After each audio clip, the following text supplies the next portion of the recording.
Welcome to another episode of Listen, Learn, and Love, hosted by Richard Osler. My guest on today's podcast is my friend, my long-term friend. We've been friends for several years, Andy Proctor. Welcome to the podcast, Andy. Thanks so much, Richard, for having me. We're going to talk about Andy's story about his life goal to help people that feel like they are alone not to feel that way and know what to do when you do feel that way.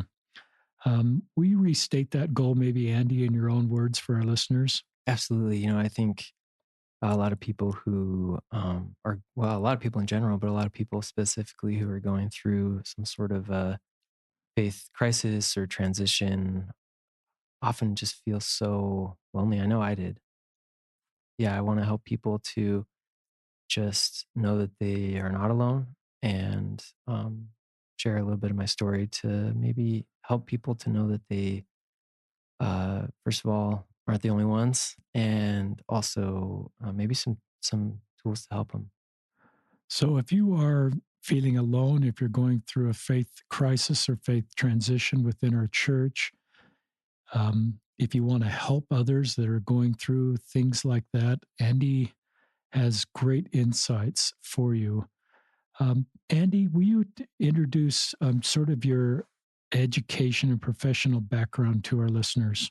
Absolutely. So I have been studying kind of informally positive psychology for the last maybe 6 years.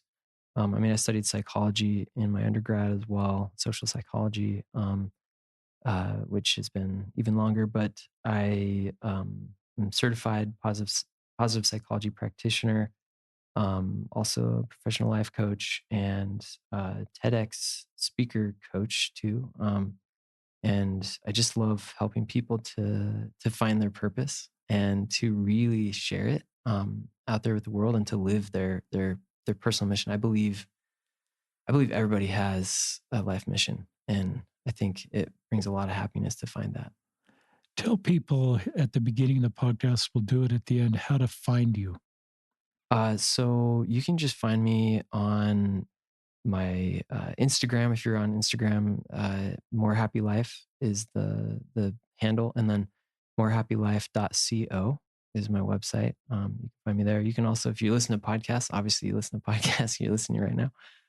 You can listen to my podcast called More Happy Life. That's great. Andy, since you came home from your mission, Chile Santiago East Mission in 2005. Yeah, West Mission. Sorry, I got West Mission. I'm pretty, it does say pretty, West on pretty my proud notes. of that. No, And whenever I hear Chile Santiago, since I'm sort of an earthquake junkie, did you have any? Oh, we didn't. Oh, yeah, we did. We had one big one when I was there. It wasn't long, but it was. But you felt a. Oh yeah, I bonked my head. It woke me up.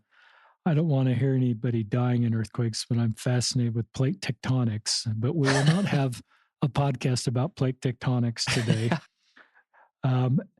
Andy, just by way of kind of an overview, Andy got home from his mission from the Chile Santiago West mission in 2005. So that was 15 years ago. And then immediately spent probably a decade or more writing books, creating blogs, developing a Facebook page with over 600,000 members or followers, talking about his mission experience and what you do after your mission, and just sort of had this post storybook experience that just this great period of time in his life where he was helping so many people in our church.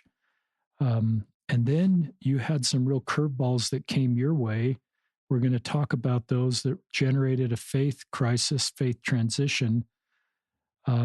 It hasn't led you out of the church. You're still, in the church, and I've gone through a mini faith crisis that I've been open about, and that's sort of leveled for me as a place in the church as a fully believing member. But in my experience, I'm actually glad I went through it, Andy, because it gave me more insights and more empathy for people, really faithful people that go through difficult things.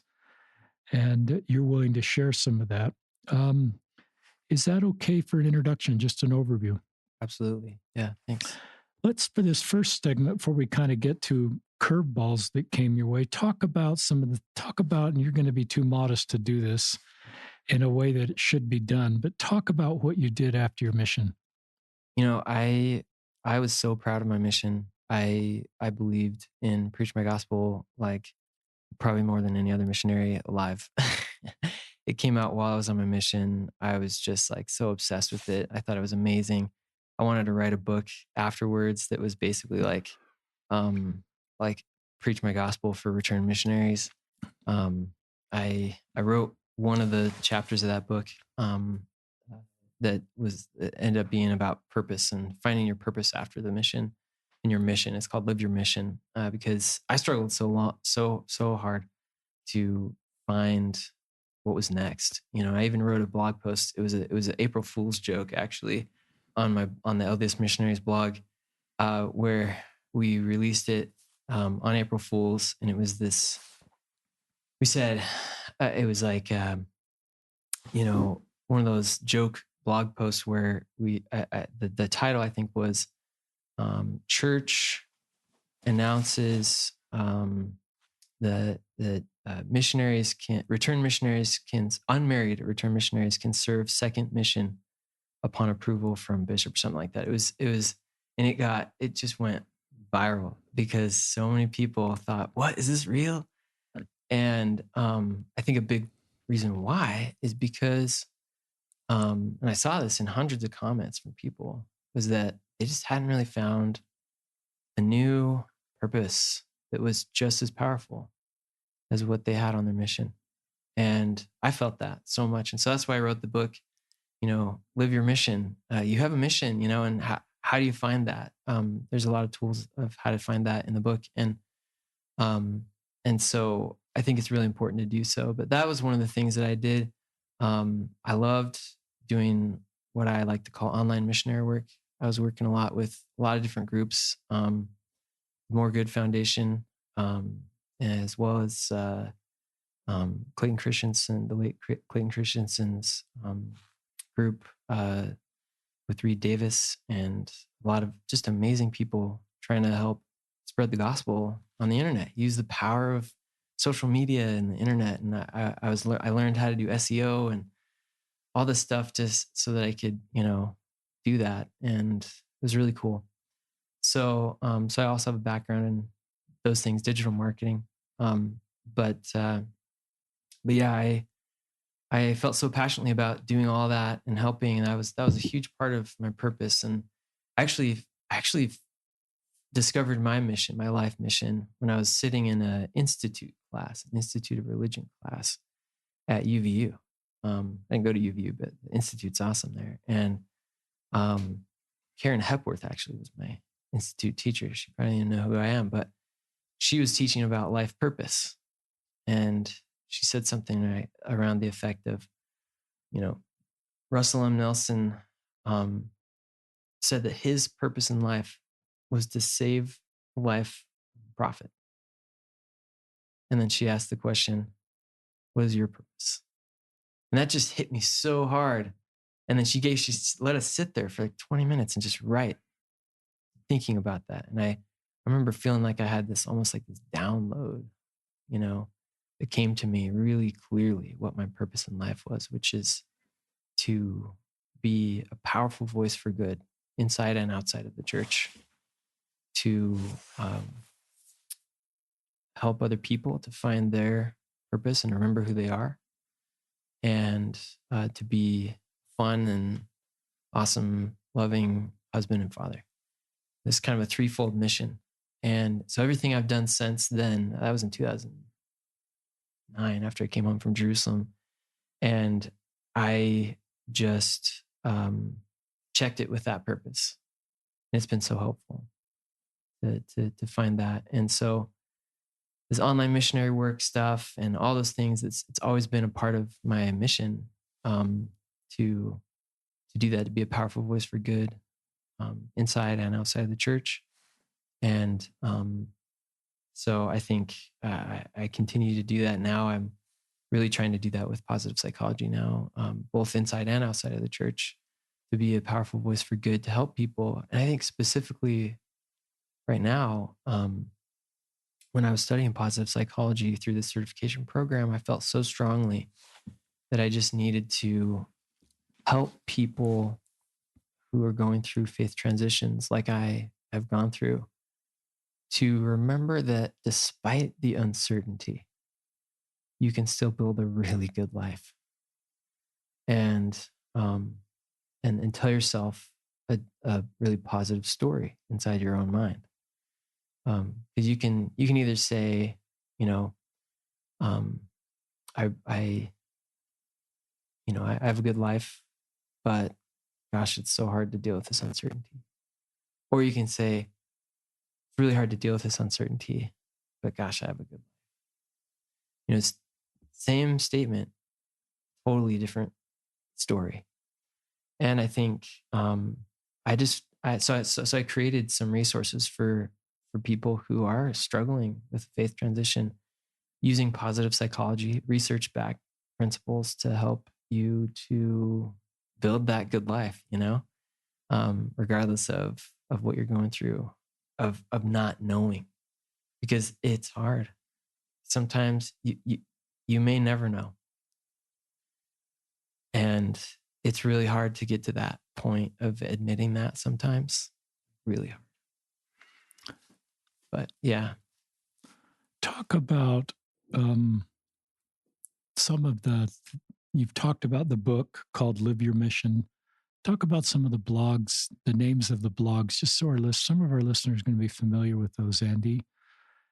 Yeah. So ldsmissionaries.com was kind of the big one. Had a big Facebook page. If you are a Latter-day Saint, a member of the Church of Jesus Christ of Latter-day Saints, you probably like it on Facebook, even if you don't know it. Maybe you don't. I don't know. And then uh, the Returned Missionary was the one that I built myself as well. I guess I built the LDS Missionaries too, but kind of partnered up on that one um, with a buddy, Dale Jeffrey. Anyways, so yeah, but the Returned Missionary was mine, and that's thereturnedmissionary.com. So that the returned, past tense, thereturnedmissionary.com. I haven't really posted on there for a little while, but and then I actually had another funny one called happymormons.com. I love that. So back before when we could say that. Anyways, so yeah, but those are a couple of them. There was a lot of pages out there, and it was fun. I was a part of this kind of back channel group of a lot of kind of LDS influencers, I guess you could call them. People who have either a big Facebook page or following on social media or something. And we always did crazy campaigns and stuff together during Easter and Christmas, and it was fun. We broke a world record once with like the biggest live nativity or something like that. You might have seen cool. that with all the YouTubers. Yeah, anyways, that's ringing a bell. Yeah. Thank you for all you've done in that space. And I have to think your expertise in that space will continue to help you. Just having this foundation in social media and digital marketing and search engine optimization and as you move forward in your life. Talk about um, what, just talk about your faith transition as for our listeners. Yeah. So I think thanks for letting me share this. Um, it's basically it's a hard and complex story to share, which I think maybe anybody who's gone through a faith transition would say the same thing. But we so I married Stacy, my wife, back in 2013, June 2013, and we it was we were doing a lot of like online stuff, using a lot of our skill sets we were running a business actually, and she was doing great, I was doing great. We were just living the dream, and running a business from home, and just making more money than we ever had after having come home from this like worldwide travel thing we did. We went to Jerusalem on our honeymoon, and Cool. Jordan and Rome and all these cool places, and Paris. And it was amazing. And then came home and, um, she started to kind of experience some bouts of depression, and we didn't really know what that even was. Too big, too much back then. We weren't really super familiar with mental illness, and but she just started feeling like super depressed, and she didn't know why, and didn't really know any explanation for it. And um, I mean, some things were happening that were really, really hard for her. Her uncle had recently um, took his own life, uh, fortunately. Um, but and I think that had an impact on her too. But I think genetically she was predisposed, which we weren't super duper like aware of, because um, just because you don't really talk about that stuff sometimes, and older generations also don't really, even if they have something, they don't necessarily talk openly about it. So we didn't really see it coming, but kind of a longer story short, she it kind of, these depressions turned into kind of led to her trying all kinds of things. And we were trying everything. I mean, well, we didn't try everything, but we went on road trips. We would, you know, uh, do all these types of things to try to like boost our mood and all this stuff. But then, and she even tried to go to this one conference that was supposed to be really helpful, and wasn't a church conference. It was just this kind of self help type of thing, and um, probably wasn't the best one for her to go to, based on what she was about to experience. But during the conference, she had this. She experienced what's called psychosis, and basically where your brain kind of like loses touch with reality a little bit, and it starts to kind of distort things a little, and um, things you believe or think are kind of there, but they get attached to the wrong meanings, and it starts to get a little confusing. And so she experienced that there, um, and I like to often share that it's kind of like if you've ever seen the movie A Beautiful Mind, with the story of John Nash, and how he you know kind of having some delusions and stuff. And that's basically what was happening to Stacy. Was she was having a lot of these delusions, and some people have delusions about um, being the star MVP in the NBA, or like winning the gold medal in the Olympics. Or some people have really scary ones like about aliens or CIA and stuff like that. And usually it's something to do with your what you kind of idealize and believe very deeply. And so for Stacy, being this really spiritual, religious person, she had a lot of spiritual and religious delusions kind of come up. And that was really hard for her. Uh, Once she came out of the psychosis, she came back really. I feel like this was miraculous. She made it back while going through psychosis. She went on 2 flights and came home and made it back safely. I'm so thankful for that. And um, I didn't really know what was going on. And long story short, finally decided to, after talking to one of my professors at BYU, who talked about, abnormal psychology and stuff, he said, you should probably take her to the hospital, and I didn't even know they had places at the hospital for this. And so I was like, oh, okay. So she was hospitalized for 9 days, and and towards the end of it, she started to kind of come back, and she was realizing, oh yeah, this is like, I don't know what's going on right now, but this is weird, and I don't think I'm seeing things right. And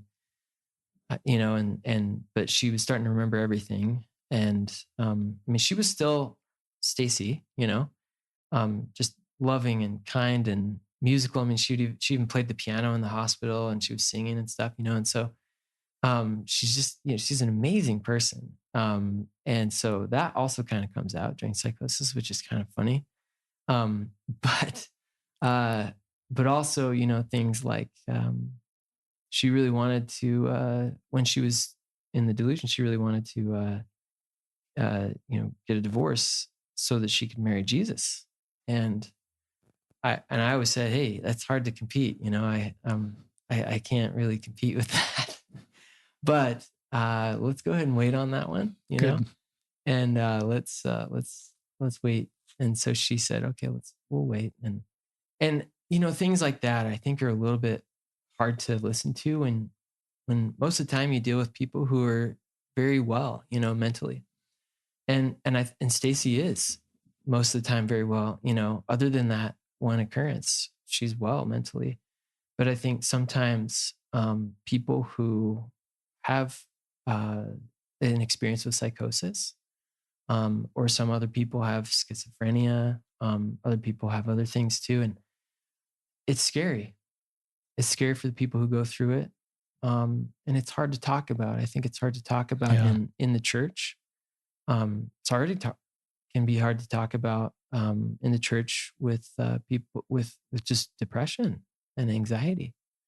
But when you start bringing in these kind of a little bit more scary concepts, where your reality is kind of being questioned a little bit more with psychosis, that's when it's even harder. Um, and so it's been really hard for Stacy to know how to talk about it and share her story, of like, this is what I experienced. And even the doctor said, hey, be careful with spirituality. You might want to avoid it for a little while, to just stay stable. So, church and temple and spiritual discussions, reading scriptures, praying, could that all trigger psychosis? Well, I guess it's not necessarily certain that it could, but because a lot of the topics of the delusion that she specifically had, because not everybody has the same delusions, right? Um, could could potentially lead to that if she's not well in other ways. And so we've also discovered a lot of things about psychology and psychiatry, in the brain. And nutrition is a part of it, sleep's a part of it, stress is a big part of it, genetics is a part of it. So some things you can't necessarily avoid um, it from happening, but there are a lot of things you actually do have under your control. um, but I almost saw these spiritual topics as kind of almost like a fuel to the fire, if that makes sense.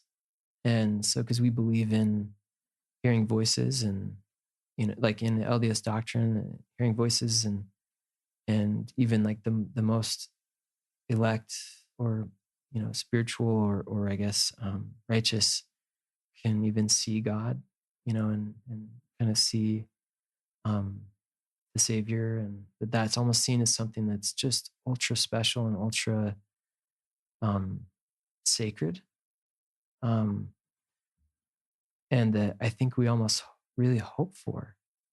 I mean, we do. And so when she believed this, she actually did see Jesus, talk to him, but it was not Jesus, it was some random person.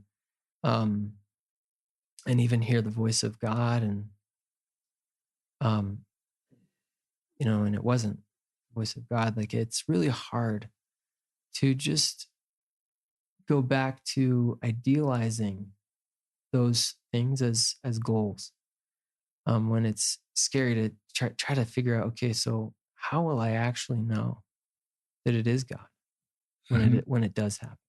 Mm-hmm. So it's been really complex to try to pick that apart. So complex sometimes that we've just sometimes just kind of thrown in the towel. And Mm-hmm. I don't know if going after those types of things in this life are maybe the right thing for Stacy. Because it seems like priority one is her mental health. Absolutely.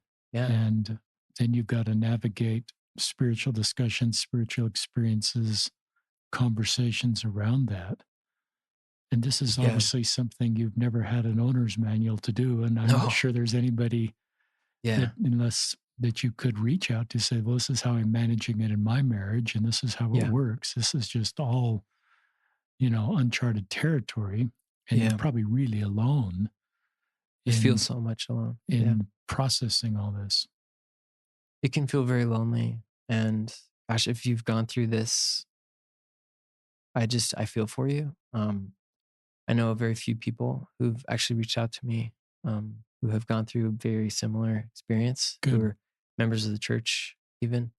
Um, and it's not simple, but, uh, but, but that was kind of our experience. Spirituality almost became like, fireworks for a shell shocked soldier, who used to love him. You just want to, as a kid, you just, let's go see fireworks, and then you go to war and you come back and you're like, I would be fine if the rest of my life I never saw a fireworks show again, until you kind of maybe even treat that trauma a little bit, which we've definitely worked a lot on. Um, but because of this thing happening to us, we didn't choose it. She didn't choose it. I mean, it's the best, amazing person, one of the best people I've ever met in my whole life, righteous, wonderful, pure, beautiful person who just only desires the best for everybody and is just trying to make a difference in the world. And she didn't choose that. She didn't choose confusion. And I think, if it's happened to you, if you have a faith transition, if you have something that happens to you, like you maybe didn't choose that, right? Like, and but it's I think really important, even if you didn't choose it, to figure out how to deal with it, figure out how to build a good life regardless, you know? Talk with our listeners why this experience for you generated a faith crisis. Yeah. So I'm a very empathetic person. And I'm also very, very loving, caring of my wife and very close to Stacy. We're we were everything to each other. We got married and um I had actually been married before, and she had too. And so we really prized our marriage. We took a good amount of thinking about getting married before we got married because we knew, that hey, this is a big deal. Like, should we do this? And um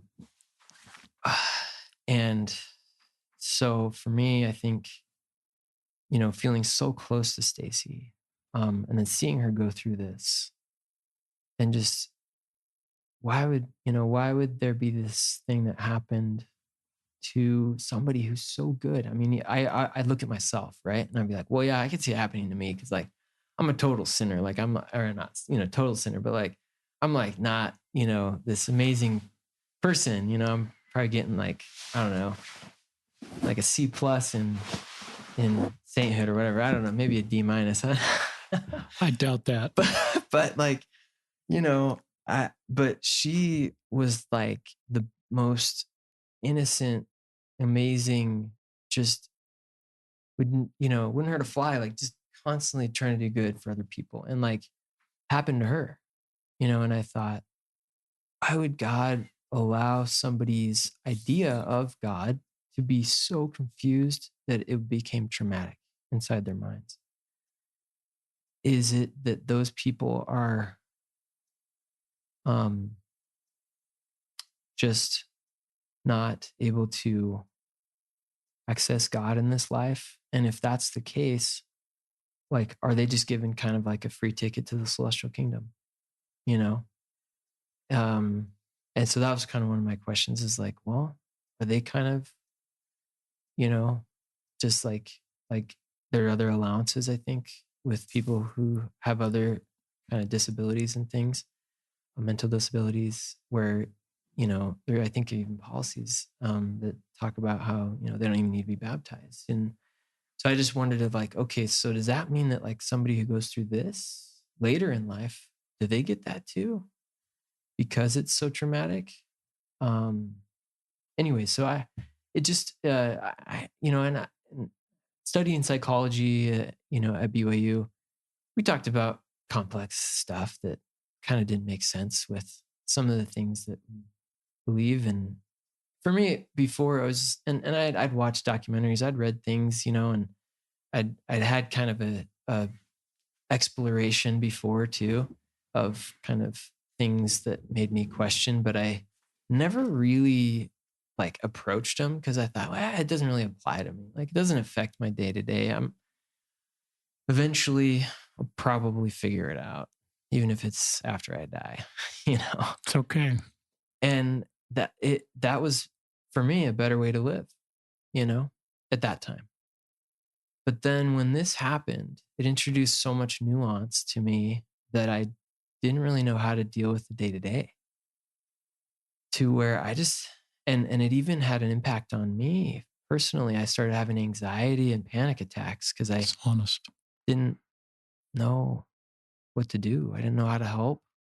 I didn't know how to talk about it. I didn't know how to feel like I actually really belonged at church too. Because Why? Why did church become harder? It's harder for Stacy because it could trigger. It's like yeah, kindling. I like your visuals of fire that yeah, yeah. you don't want to start this fire up again, so you're protecting. But why would it be talk about why it's triggering for you, or is it because it's triggering for Stacy? Partially that, because I just thought, shouldn't it be okay for everybody? And also, like, I wanted to be like kind of that, idyllic view of like the married couple in church, who are just like, you know, married in the temple and, because we got married in the temple and who were just like living, enduring to the end or whatever, and just kind of living the LDS life. And I think when I saw that like that wasn't going to be as simple as I thought it was supposed to be, I kind of became almost like angry at God, um, because I didn't really know what He expected of me, like truly, and I didn't really know what I could expect from God. It's really honest. That was just kind of what I felt, and so it kind of led me down to a lot of the questions that I had like closed the door on before because I was like, yeah, it's not a big deal. Kind of just opened back up a little bit. And then even more questions came. And then I tried seeking for people who got it. Cause when you this is the other thing is like when you try to talk about it at church, um, sometimes it's definitely possible. I've had great experiences, especially with some like I feel like we've got the jackpot with bishops. Like there have been amazing bishops. But I also think that it can be really uncomfortable to talk about some of these things at church. And so I sought for other places to try to open up, Facebook groups, listening to podcasts, on Instagram. And there's a good amount of those. But there weren't a ton of them that weren't like just super bitter. There's a lot of people who just struggle and are just so bitter about it. And they're really not like super happy. And I was, and I understand that, but like I was looking for a place to find people who were one, not like trying to like find an excuse to leave the church.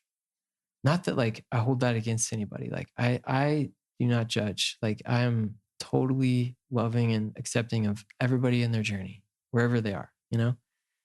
Um, but I think as I was trying to seek for other like companionship where I could belong, um, I was also exposed to other questioning ideas too. And and so it was kind of I mean, I'm sure you've kind of probably experienced a little bit of that as you've interviewed more people and heard more stories that you never necessarily would have heard of before. Right. So you kind of go down that path, and um, and for a while I was just almost obsessed with it. I just was almost obsessed with like trying to figure every little thing out, you know, answering every little question or going down every little path. I couldn't let it go. And there was one day when Stacy and I were living in Huntington Beach where she looked over at me and we were having this discussion about one of the issues or something. And she just looked at me and said, you know, for somebody who studies the science of happiness, you don't seem like you're very happy right now.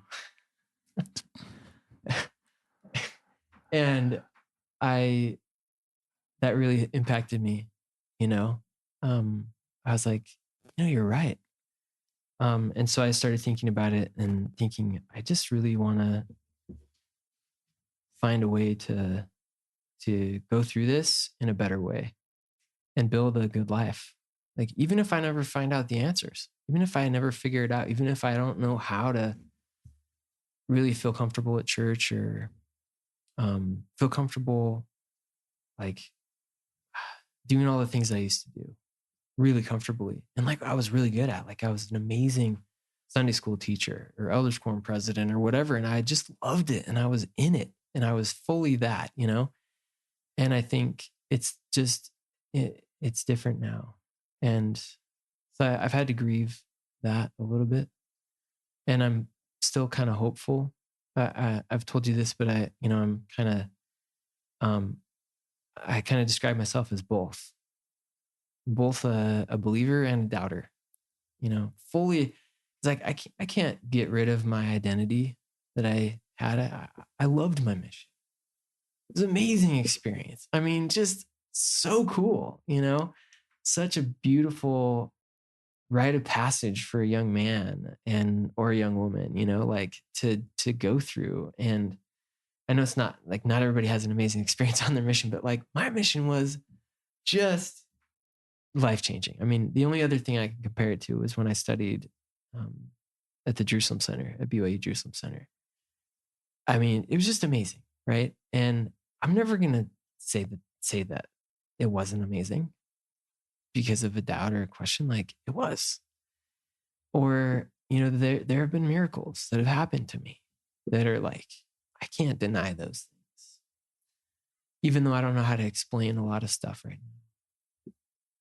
And so for me, I think I've really tried to focus on building a life worth living, a really good life. And I think a lot of the focus before for me was like getting ready for heaven later.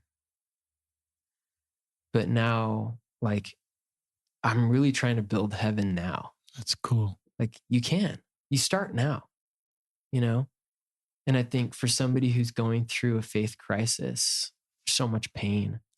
Somebody who's going through a faith transition, like, there's so much uncertainty. And you got to fill your life with good stuff, even when you're going through that. And so I think I believe in building heaven now. It's a great segment, Andy. It's honest, but it's so hope filled. And I love that you were honest with your anger at God, because here you are dealing with really complex stuff that you didn't do anything to cause.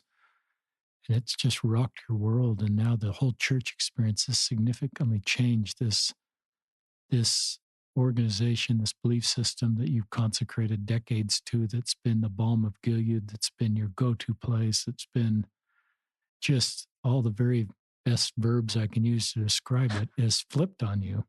Yeah. And you're even coming to terms that it may never be back the way it was, given these things that I've gone through. But I still want to find goodness in this. I still want to find goodness and happiness today. I'm not looking to the forward and wondering if it'll all be back to the way it was, and just sort of accepting the reality of the situation.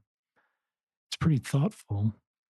It's interesting, just your your expertise from a professional perspective and your personal story all coming together, kind of in the middle of this life experience. How do you know when a faith transition is? I've never asked this question before on a podcast. How do you know when a faith transition is complete? And when you're kind of in the new, do you ever know that? Or Mm. do you kind of know that since nothing new has happened and you feel you're in a steady state, or is there always a worry that another domino is going to fall, or you only have two shoes, but a third shoe is going to drop or something else? That's such a good question. So Stacy and I actually just barely got back from an amazing trip. We went on a road trip. You can't really go on like other trips right now, but you can drive, you know. And we drove to California and saw the redwoods. I had this lifelong dream to go and hug the tallest tree on earth. Cool. And the tallest tree on earth, I've got it's a called. daughter that wants to go with you next time. Yeah. I highly recommend it. And so we went on this. We went looking for this tree. The tree's name is Hyperion, and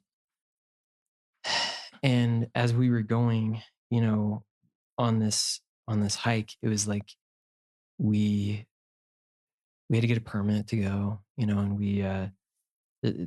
there was a trail that was well marked, but then to get to this tree, like there were no well marked paths.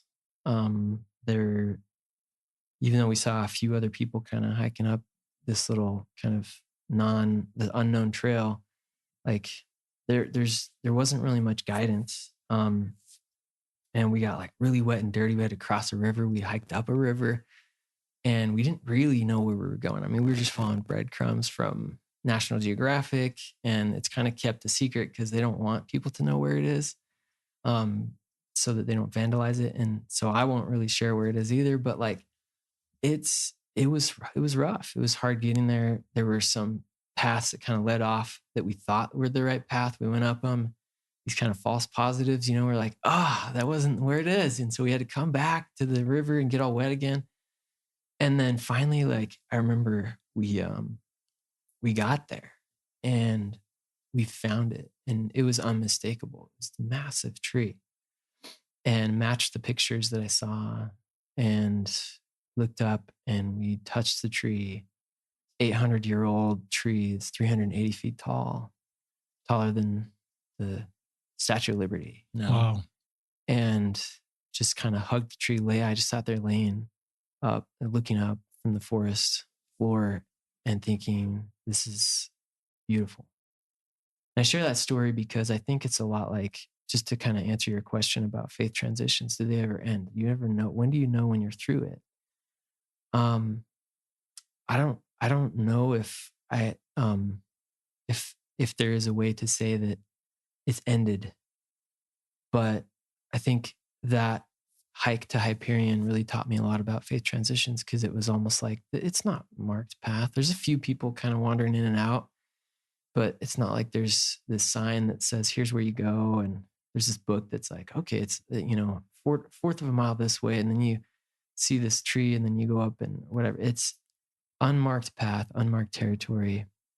Every faith transition is unique. If you're going through one right now, you know what I'm talking about. Yours is not the same as somebody else's. But I think that there's still a way to kind of get to your Hyperion where you have found a new way to connect. It may not be the same way that you thought before, right? Like, but when I was looking up and touching that tree, I connected with God. I mean, I connected with something bigger than myself. I couldn't see the top. Wow. And I think regardless of where you are in your transition or your faith crisis or your journey, you need to find those things that help you to connect to something bigger than yourself. It may not be through Sunday school or Come Follow Me or hymns or some, the things that you used to do before that were those things. Like for me before it was those things. It was, going to church. It was teaching a really good lesson. It was going to the temple and finding that quiet. It was having this amazing scripture study session. And it's different now. And now I find the light and that connection through beautiful harmonies and music, through nature, through flow experiences. Like I learned how to play the cello, and the other day I was just like playing the song, and I felt connected, and nothing else mattered. It was just, I wasn't worried about the answer to the questions. I wasn't worried about figuring anything out. I was just present in that moment, playing the cello, you know?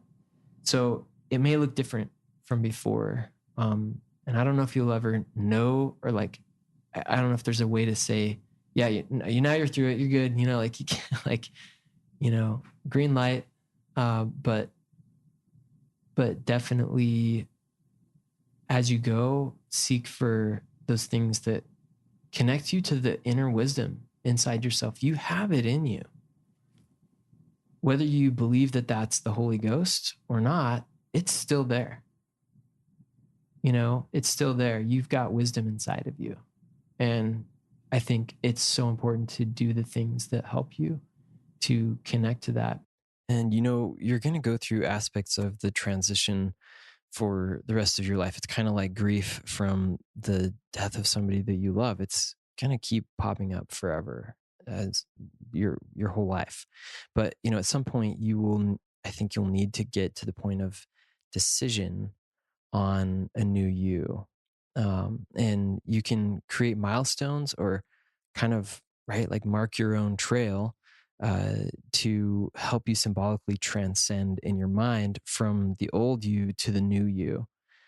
So for me, I have chosen to kind of stand in the gray and to integrate both, right? To be kind of both. It's taken me a long time to get to the point of accepting that I'm not my old self and that there's no way back to the way it used to be. I've embraced the two sides of myself, the believer and the doubter. And I decided to accept that as the new me. I think it really helped me to know that I was in good company. One of my heroes, C.S. Lewis, had an immense faith crisis and transition and was extremely angry at God for quite some time after the death of his wife, through the grief that he went through and the doubt. You know, that doubt and question is a part of him just as much as Mere Christianity and the Narnia series was a part of him, you know. And I really love what he says in Mere Christianity. Actually, he says basically that God is the great iconoclast, or that God basically is the one who shatters our view of him into something better, right? He's the one who's doing that. So uh, I can't let go of the beauty and the real miracles that happened from before all of the trauma, but I also can't let go of the real facts of what happened and the impact of this on me and Stacy. And I've chosen to see and believe in a new version of God that allows me to embrace all the pieces of me. I really love what Thomas McConkie talks about in his book, The Two Types of Transitions. He says that there's one which is transcendence with, I think he says, abandonment. And then the other one is transcendence with inclusion or integration, which I love the way he says that. And a lot of people choose to abandon, right? Transcend or transition, and then abandon and transition fully away from what they feel like is the pain. And when the pain is so loud or traumatic, I think that can be actually really more healthy for some people. It is a hard choice, right? But for me, it's a complex decision because abandoning this means almost denying all the good, the beauty, and the truth within myself from before, when I was fully Orthodox and living without any shadow of a doubt, right? Uh, now there are many real shadows of doubt, and you know, I welcome them. I didn't used to welcome them, but now I accept them, and I choose I choose not to let them ruin the good life that I am now building with Stacy. So though we don't do some of the practices that, I guess, quote unquote, normal members of the church do, we do include many things and treasure our Christian and our Latter-day Saint heritage very deeply. On my podcast, I recently interviewed an author of a book I highly recommend called Life is in the Transitions. Is by Bruce Feiler. He gives some tools to help through transitions that have been super helpful for me and some of my clients. For example, so there's kind of 6 steps that he talks about that I like to talk about here. And or 6 or 7. So first is accepting the new you, and which it's really hard. It's been hard for me to come to this point of accepting that I'm both, right? I'm both the the doubter and the believer at the same time, just like C.S. Lewis, right? um so that's kind of the first step. Until you can get to that point, it's really hard, and maybe not everybody's going to come to the point of being both like me, but accepting whatever that new self is, I think, is huge in a transition. Creating The second thing is, I would say, is creating some sort of ritual to help you symbolize the new you, whether that's climbing a mountain, or like hugging the tallest tree on earth, like I just talked about. Walk through an arch. Get it. I mean, this may not go necessarily with like the standards of the church, but getting a tattoo. A lot of people have done that to kind of symbolize what's the new self that they are trying to embrace. Going on a road trip, coming back somebody different. A lot of times after relationships, I know a lot of women who cut or they dye their hair in a relationship transition. Adding something these are just rituals that can kind of be symbols of what we've just gone through, and kind of symbolizing this new self. I think the next one I think is really powerful, has been so helpful for me. And I'll share some examples of how I've done it for myself, which is adding something to yourself, like learning a new skill or creating something beautiful in your life. For me, I learned to play the cello. I decided I wanted to be a cellist, right? And I could say, once you learn this new thing, it's now a part of you, right? It's a positive part of yourself, of your identity.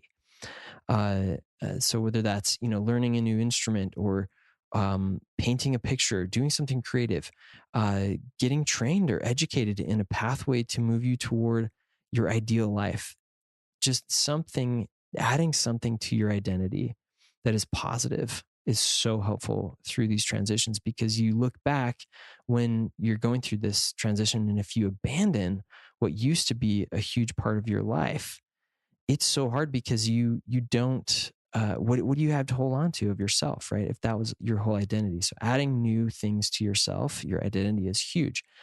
The fourth thing is sharing this new self with other people. So I think often people get stuck. I've seen so many people who are just really, and I was here. I was here for a while. But people get stuck in this sharing of the anger or the bitterness around why it's so hard.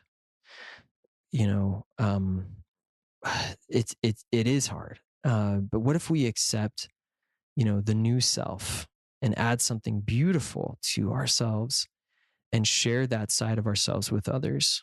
I think that can really be a powerful step in the transition process. So, for example, for me, like adding this new skill set of cello, right? I'm a cellist and I'm having a recital. So I'm like sharing that part of myself with other people. And it's beautiful. It's great. So the fifth thing is crafting your new story. So how do you tell your new story of the new you to the people that you love? That's a huge skill set, I think, that's so important for transitions. So for me, right, instead of focus on being against the things that I hate, or against the things that brought me pain, or angry about the things that are, that made my life hard, I focus now on the being for the things that I love, being for the things that add beauty and significance and meaning to my life. And then surrounding myself with people. So the last step I would say is surround yourself with people who cheer you on as this new self, as this new version of you. So that's critical. So the six things: accepting the new you is the first, creating some sort of ritual to symbolize the new you is the second, adding something to yourself is the third, like creating some new part of your identity. The fourth, sharing this new self with other people. And then fifth, crafting your new story. How do you tell your story? What's your new story? And then sixth, surround yourself with people who cheer you on as this new self. And these are the types of things that I help coach people through as they navigate this faith transition. I think they've been so helpful for so many, and they're so helpful for me. Even now, they continue to be helpful for me. So hopefully that's helpful for people as they try to build meaning in their life. In positive psychology, the study of meaning, there's 4 pillars of meaning. There's storytelling, there's purpose, transcendence, and belonging. And when you're going through a faith transition or crisis, you've got to find those things. You may have depended fully on the church before for as much of those as all of them. And you may need to find those somewhere else, and that's okay. It's okay to find those in other things too. But you got to find them. You got to find them. Share those 4 pillars again. So storytelling, which is like, what's the story you're telling yourself, right? Is it a redemption story, or is it, a contamination story? The redemption story is, so the contamination side would be, I got a good life, but gosh, these questions are hard and I don't know how to figure this out. The redemption story is kind of, I don't know how to figure this out, but gosh, I have a good life. Wow. Different story. Purpose, finding your purpose. There's a really cool book called the Happiness of Pursuit, and how we all need to have a life affirming quest. If you don't have a life affirming quest, it can be really easy to sink into a kind of situational depression. And I think it's really powerful to have a purpose and a life affirming quest. People who they've found in studies that, you can add up to 7 years of life if you have a purpose. My grandma lived till she was like 100 years old. And I think that's mostly because of genetics, but I think also she always was finding a purpose.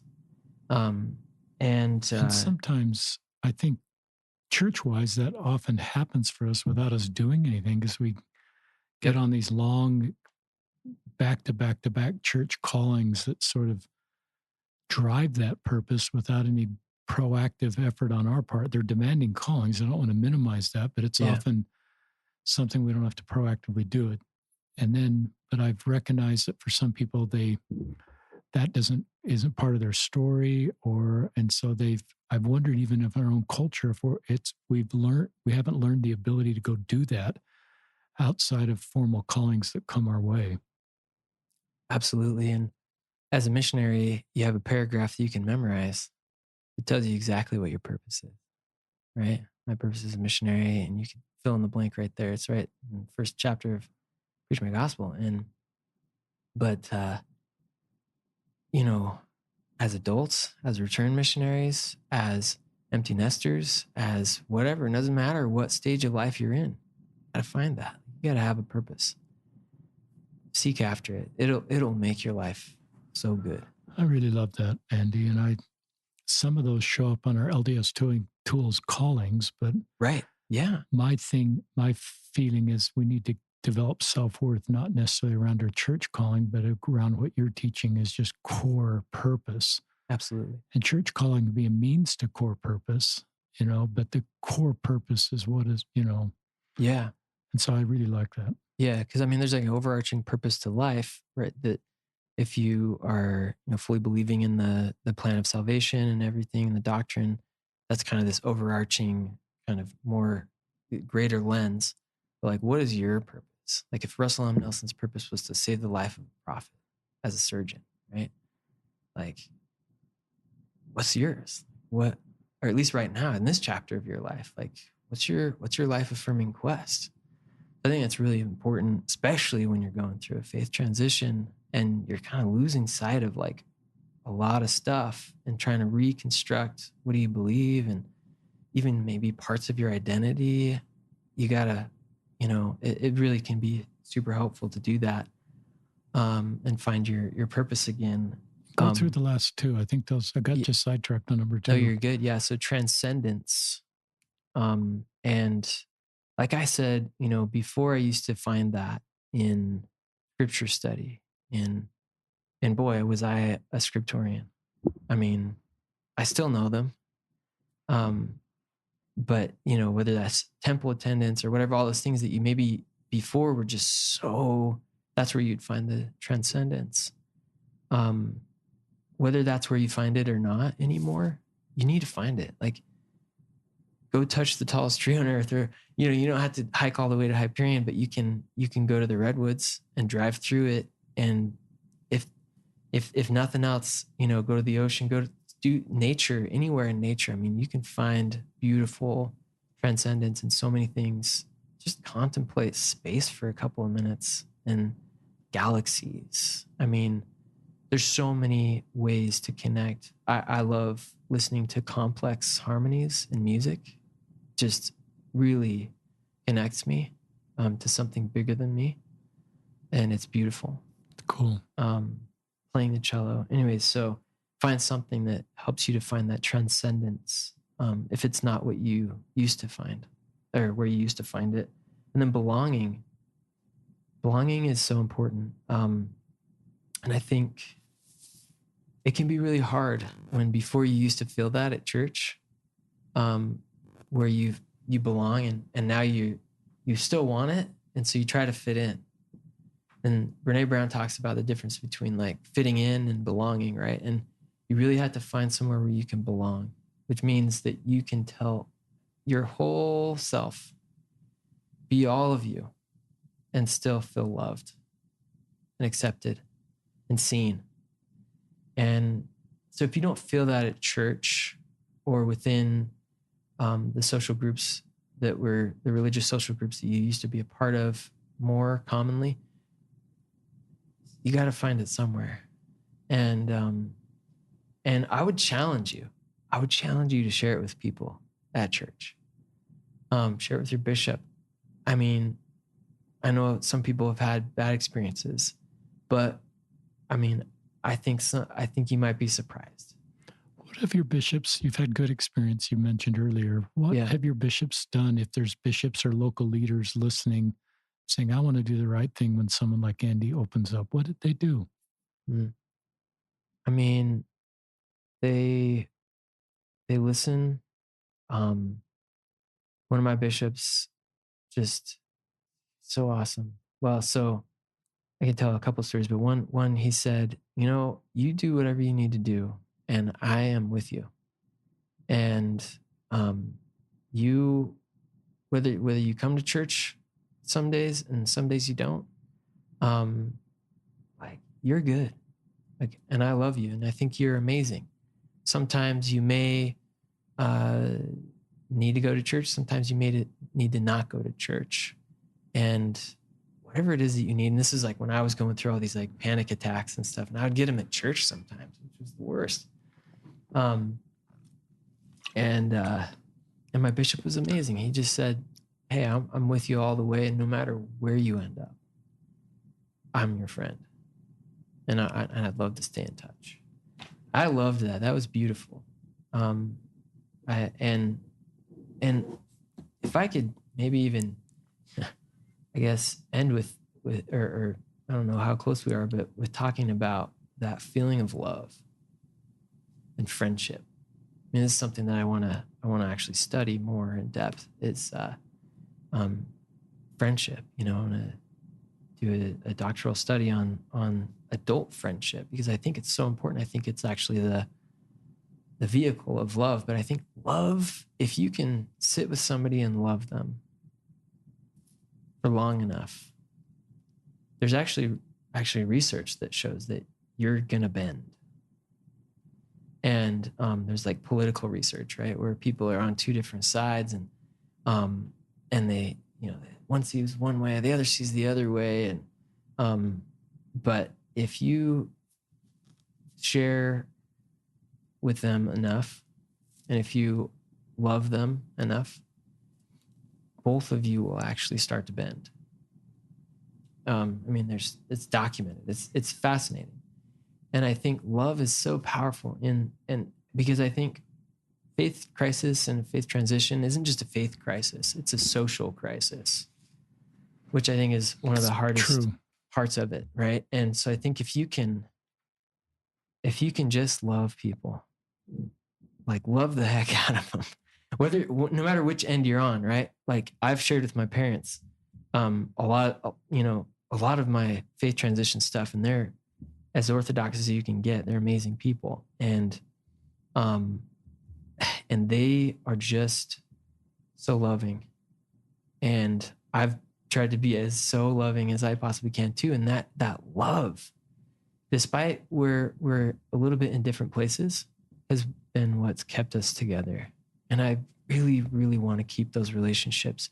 And so I think if, when you think about it, inside or outside of the church, love is just powerful. In the LDS church doctrine itself, I think love is the most powerful doctrine, and coming to that bending. And I think bending, you think about the atonement, like that is the ultimate act of bending, and if you're, looking at the LDS doctrine side of things, and I mean, God the Father bent to allow that to happen. Jesus bent to make that happen.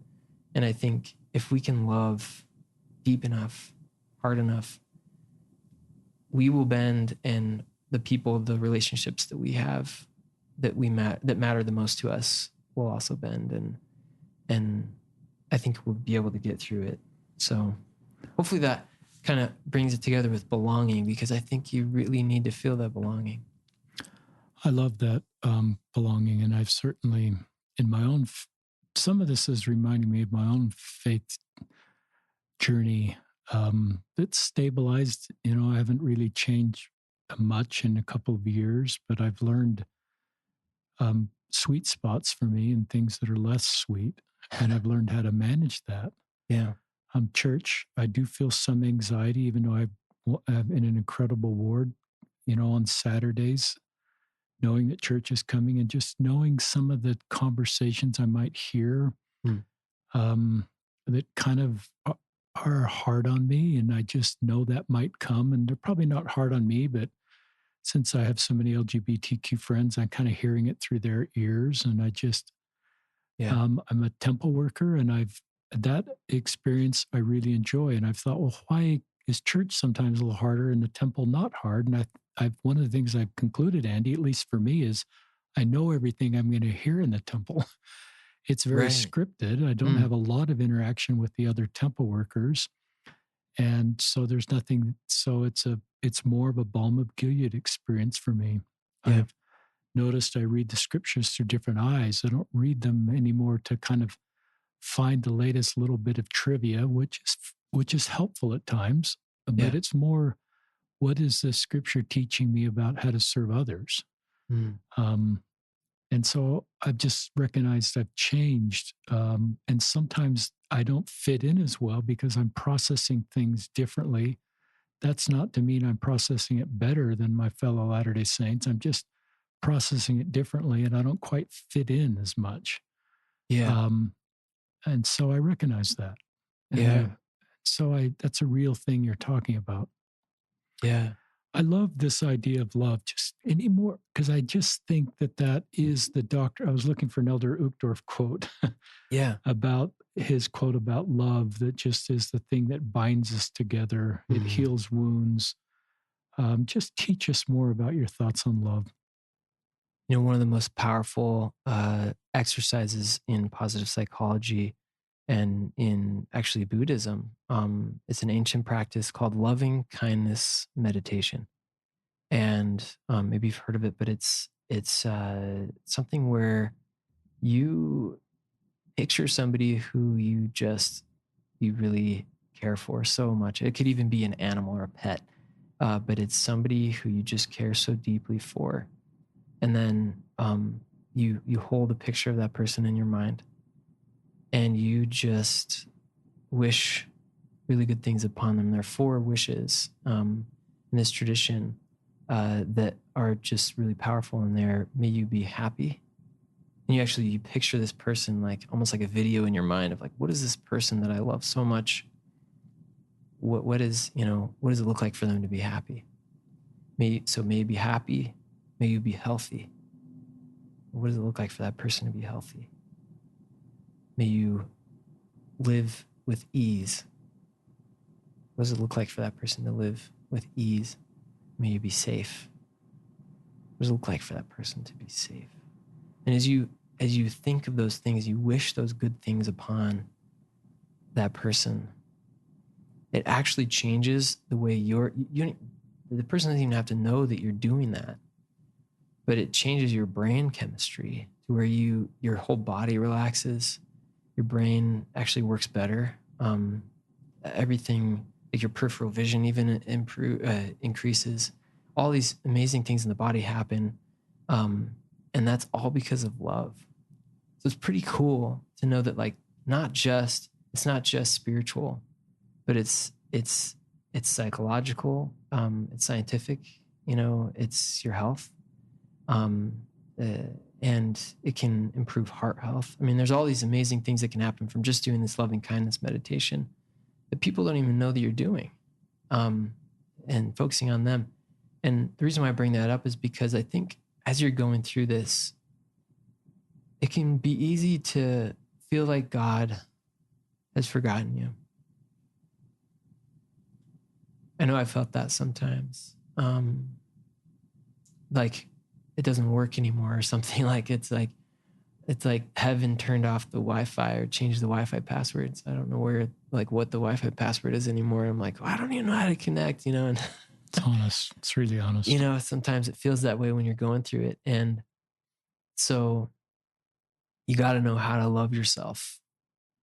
And so start by, these types of practices of self-compassion. You can look up self-compassion meditations, really powerful, to just give yourself the benefit of the doubt in life, loving kindness meditation. And then instead of focusing on this other person, after you've kind of wished these beautiful things upon them, may you be healthy, may you be happy, may you be safe, may you live with ease. What does it look like for you for those things? Wish those upon yourself. You got to love yourself first, and I think that's when you can even feel God's love too, is when you accept and love yourself and acknowledge the pain that you're going through, acknowledge the difficulty, and almost kind of give yourself a pat on the back and say, hey, you're doing okay. And so I think that's really important for you to be able to love other people. If you can fill your own heart with love for yourself, if you can be your own best friend first, it's pretty amazing and magical almost what you can do to love other people. People who don't love themselves, people who really, really almost loathe themselves inside, are the ones who aren't very happy and are really struggling and are really bitter towards other people and hold a lot of resentment, especially going through a faith transition or faith crisis. Whether they stay in the church or leave the church, like it's hard when it becomes a defining factor of who you are, that you're bitter. And C.S. Lewis says something really interesting about this. He says something around the lines of, if if we only live 70 years, then, you know, trying to work on, feeling happiness and minding our temper really isn't too big of a deal. But if we live forever, it's a really big deal, and trying to develop those things and trying to love ourselves and help ourselves to be happier. What would it look like in a million years if we continued down the path of resentment and unforgiveness? That's basically the definition of hell.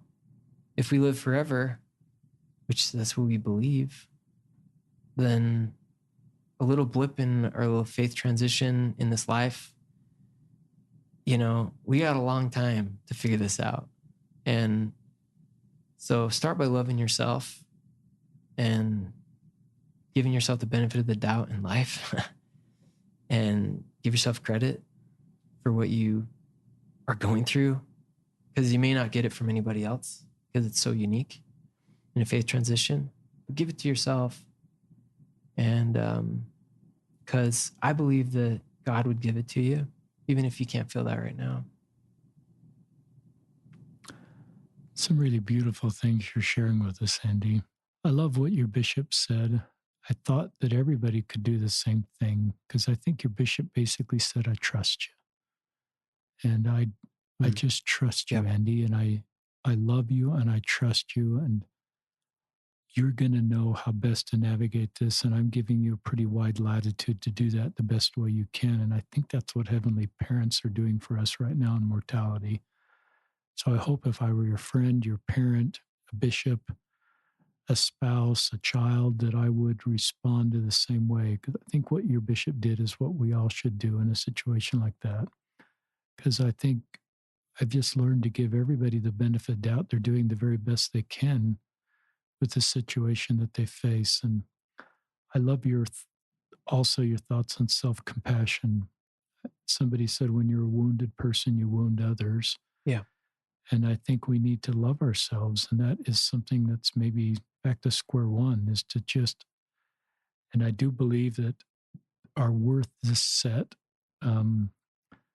as children of heavenly parents. And so even if we're in the middle of the worst financial crisis or the worst sin crisis or whatever category of crisis, your category is really complex mental health issues with your wife that you love and still love and are deeply committed to, but it's really crazy, and really there's no elders quorum you ever taught or attended that said, this is okay, elders.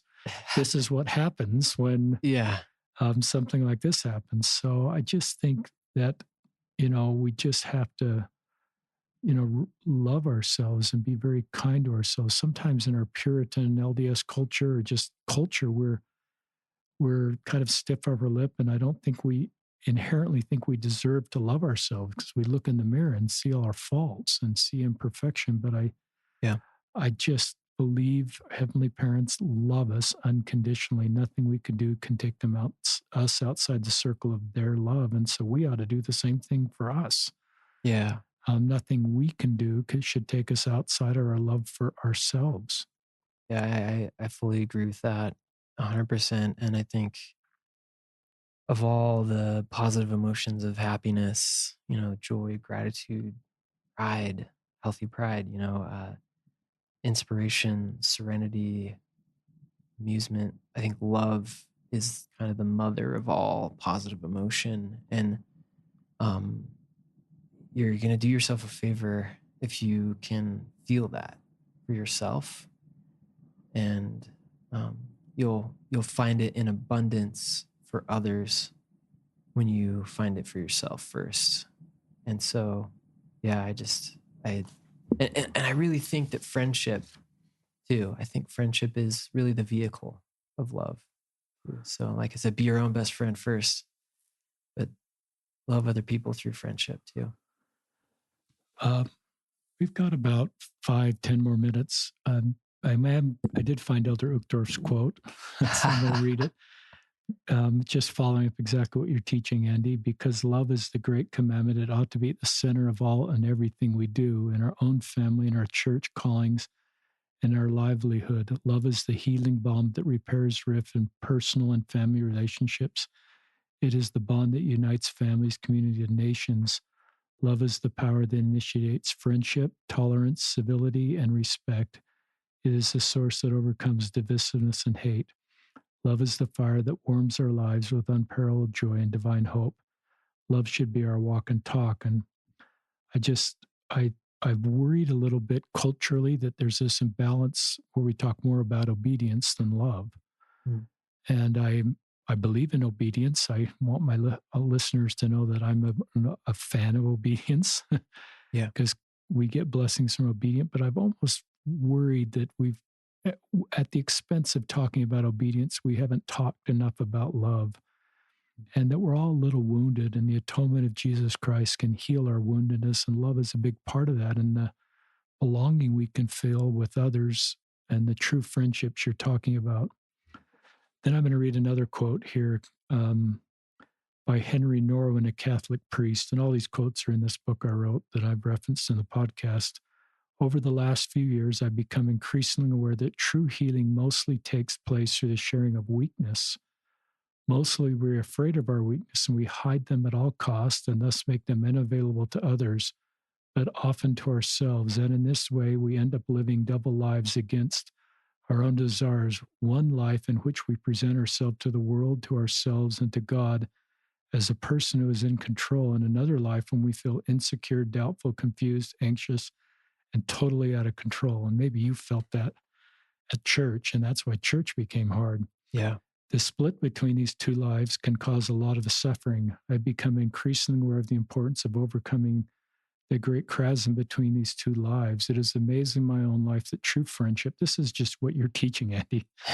It is amazing in my life that true friendship and community becomes possible to the degree I am able to share my weaknesses with others.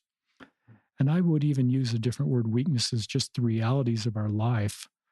Because your situation isn't a weakness, Andy. Now I'm back to this quote again. Often I become aware in the fact that sharing of my weaknesses with others, the real depth of my human brokenness and weakness and sinful start to reveal themselves to me, not as a source of despair, but as a source of hope. As long as I try to convince myself or others of my independence, a lot of my energy is invested in building up my own false self. But once I am able to truly confess my profound dependence on God and others, I can come in touch with my true self and real community can develop. So, anyway, any thoughts? Just keep sharing. And we've got one more time for one more segment. Yeah. Just share with us, a final segment or two. Thank you. Yeah. I think that's really powerful. Developing community, I think, is so powerful. And I think we really need that in that sense of belonging that we crave. I think one of the hardest parts about it, and I read about why this happens in this book that's called The Righteous Mind. It's by Jonathan Haidt, and he talks about why it's so hard to open up. Like he talks about in that quote, sharing our true selves with friends, right? And when you do that, you feel that belonging. And that belonging is critical. It's so important for us. But at church, I think, like you kind of mentioned, is, there's almost like a bit of a puritanical culture that's kind of bled over across generations for whatever reason. It's not even doctrinal. It's just funky, it's kind of funny how it happens. But one of the reasons why it happens is, Jonathan Haidt is this researcher who talks about, why we disagree so, difficultly, I guess you could say, with people of another political standing or religious belief, and why it's so hard to feel comfortable with these people. Even though if you were to follow them around as an invisible fly on their wall, you would see that they are really good people in their life, even if they have different beliefs. And a big reason why it's so hard to share with people who maybe feel like are different in their beliefs, or you feel are different in their beliefs, is because he this is his theory, is that we didn't really evolve as individuals. We evolved in groups. And so social groups were critical for our survival. And, so anything that could help us to keep that group intact would be really, really important, which includes social structure, which includes belief systems, which includes, mimetics, which is another kind of term that kind of a ideology that's passed along, just like genetics are passed on, mimetics are kind of passed on ideas. And so when we bring out this idea that's potentially threatening to our church structure, right? To what we might believe is holding our group, our safe group together as a ward or a church, even if we don't consciously recognize that it's happening, subconsciously we might see that person who's introducing this ideological threat as a threat, and we instantly ostracize them in our minds, subconsciously even sometimes. And so, maybe I'm just sharing this for the leaders, of the wards or the church, to know that that's something that's almost built into our DNA.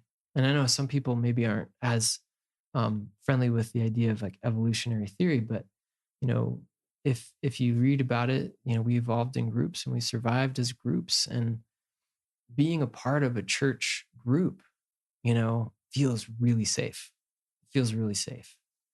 And especially older generations, just if you start to feel like there's a threat to the underpinning of your social safety group, right? Even though you're gonna survive, you're gonna not like get attacked by a saber-toothed tiger or some, thing off in the wilderness, like you still have that wiring in your brain that makes you feel threatened.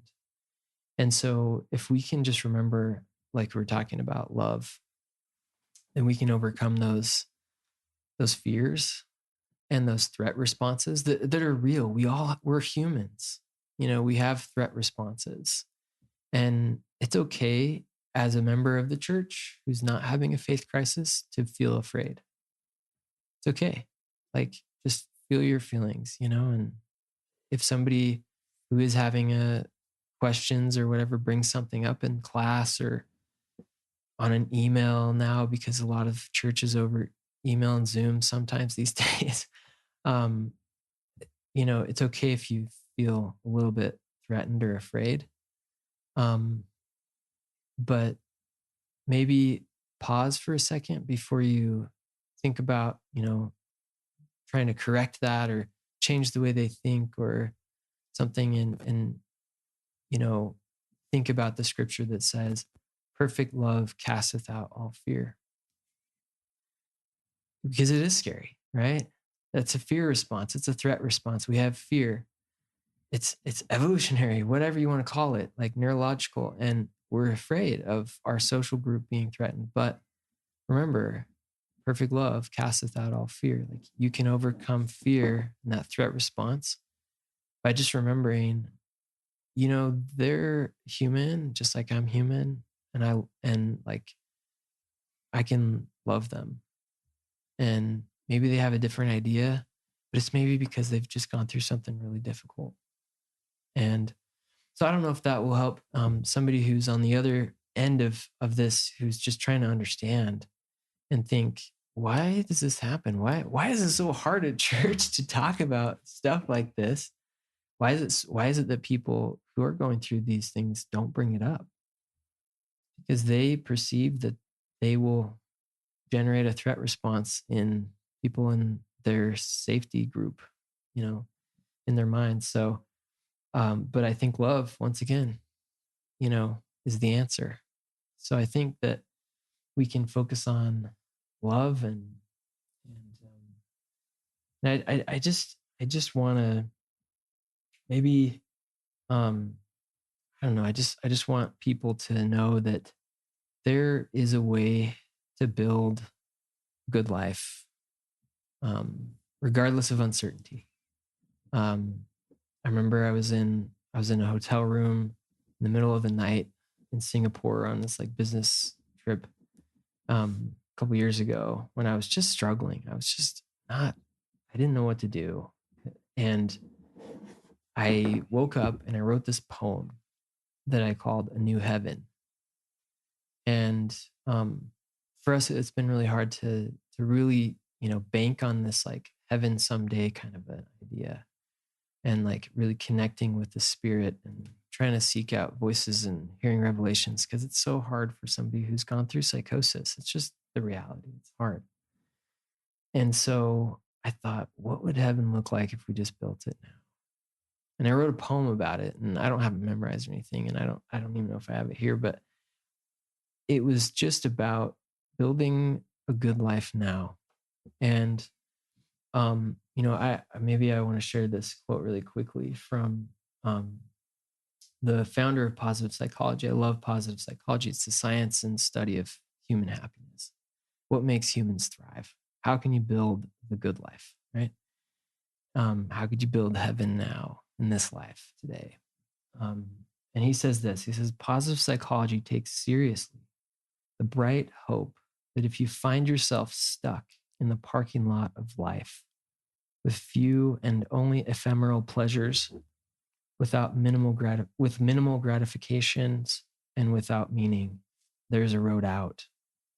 This road takes you through the countryside of pleasure and gratification, up into the high country of strength and virtue, and finally to the peaks of lasting fulfillment, meaning, and purpose. And I just love that quote because it's just, you can, I think there are maybe people who are going through a faith crisis or transition who because the church was everything for them. The way that they, even just the way that they saw it, if they don't end up leaving the church, it used to be their whole life, their whole identity, their whole everything. And they think, if I don't have that anymore, if I can't rebuild the exact same way that I had it built before it got toppled, before the dominoes crashed or whatever, I don't know what I am. I don't know where I can go. I'm, like he says, stuck in the parking lot of life. And there is a way out. There's a way out. And you can build a good life, even if you don't rebuild it the way that it used to be. And I can show you how to do that with positive psychology and the principles of human happiness and the science of well-being. And I can and you can just go start digging into the books. There's tons of TED Talks and books out there already.